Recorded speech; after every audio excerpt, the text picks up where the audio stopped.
آسماں تیری لحد پہ شبنم افشانی کرے، سبزۂ نورستہ اس گھر کی نگہبانی کرے، آمین۔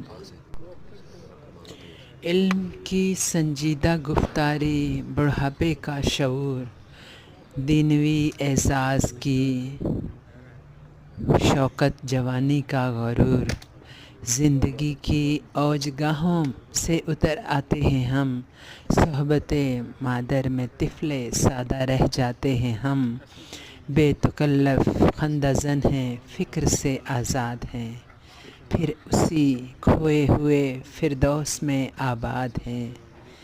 کس کو اب ہوگا وطن میں آہ میرا انتظار، کون میرا خط نہ آنے سے رہے گا بے قرار۔